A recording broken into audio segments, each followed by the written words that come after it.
এক ছেলে মাদ্রাসায় পড়াশোনা করত। ছেলেটা মাদ্রাসা যাওয়ার সময় একটি মেয়ে সবসময় তার দিকে তাকিয়ে থাকে, তার সাথে কথা বলতে চায়। কিন্তু সেই ছেলেটি আবার আমার আপনার মতো ক্যারেক্টার ঢিলা ছিল না। সে কোনো বেগানা নারীর দিকে তাকাতে চায় না কথা বলতে। হয়তো এরকম অ্যাভয়েড এবং মেয়েদের দিকে তাকানোর অনীহা দেখে সেই মেয়েটি আরো ক্ষিপ্ত হয়ে ওঠে। একদিন মেয়েটা ছেলেটিকে তার খালি বাড়িতে ডাকলো, কিন্তু ছেলেটি রাজি হলো না। কিছুদিন পর মেয়েটি একটা কৌশল খাটালো। মেয়েটা তাদের এক দাসীকে শিখিয়ে দিল যে ছেলেটাকে বলবে যে এই বাড়িতে একটা ছোট বাচ্চা আছে, বাচ্চাটা খুব কান্নাকাটি করতেছে, আপনি একটু এসে বাচ্চাটাকে সূরা কালাম পাঠ করে ঝাড়ফুঁক দিয়ে যান। দাসীটা এই মিথ্যা কথা বলে ওই মাদ্রাসার ছেলেটাকে বাড়ির ভিতর নিয়ে গেল। তারপর সে দুষ্টু মেয়েটা ছেলেটাকে নির্জন একটা রুমে বন্দি করলো। ছেলেটার কাছে নিজেকে সঁপে দিতে চাইলো। আমি আপনি এই জায়গায় হলে হয়তো বলেই বসতাম আই লাভ ইউ, কিন্তু সে ছেলেটি চাইলো না কোনো অবৈধ কিছু করতে। ছেলেটি পড়ে গেল মহা বিপদে। বুদ্ধি করে বলল, আমার একটু টয়লেটে যেতে হবে। মেয়েটি বলল, যাও, তবে দ্রুত ফিরে আসবে।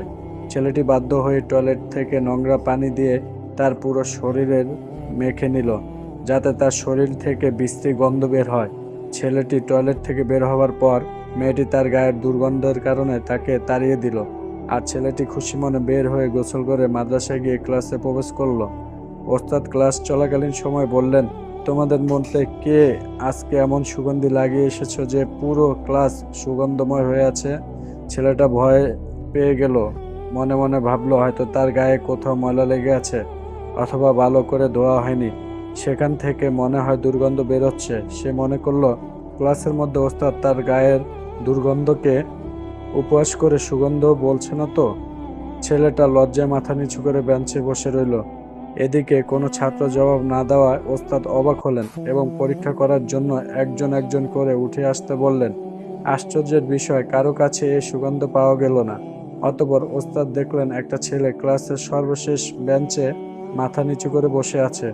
ওস্তাদ ছেলেটাকে কাছে ডাকলেন। ছেলেটা কাছে আসলো। ওস্তাদ খেয়াল করলেন এই ছেলেটার কাছে থেকে এত সুগন্ধ বের হচ্ছে, সুগন্ধ লাগিয়ে এসেছে। ওস্তাদ ছেলেটাকে প্রশ্ন করলেন, তুমি এই সুগন্ধ লাগিয়ে এসেছো, কিন্তু আমাদেরকে বলছো না কেন? বলো, এই সুগন্ধ কোথায় পেয়েছো?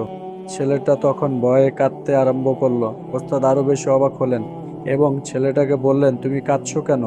তখন ছেলেটা সম্পূর্ণ ঘটনা ওস্তাদকে বলে দিল। সবকিছু শুনে ওস্তাদও কেঁদে ফেললেন এবং ছেলেটাকে বুকের সাথে জড়িয়ে ধরে সকল ছাত্রদেরকে বললেন, তোমরা যদি কেউ একজন জান্নাতি মানুষ দেখতে চাও তাহলে আমার কাছে এই ছাত্রটিকে দেখো। সুবহানাল্লাহ! ছেলেটি আর কেউ না, তিনি হলেন ইমাম গাজ্জালী রহমতুল্লাহ। পরবর্তী ভিডিও পাওয়ার জন্য চ্যানেলটি অবশ্যই সাবস্ক্রাইব করে রাখুন, আর ভিডিওটি ভালো লাগলে অবশ্যই শেয়ার করুন।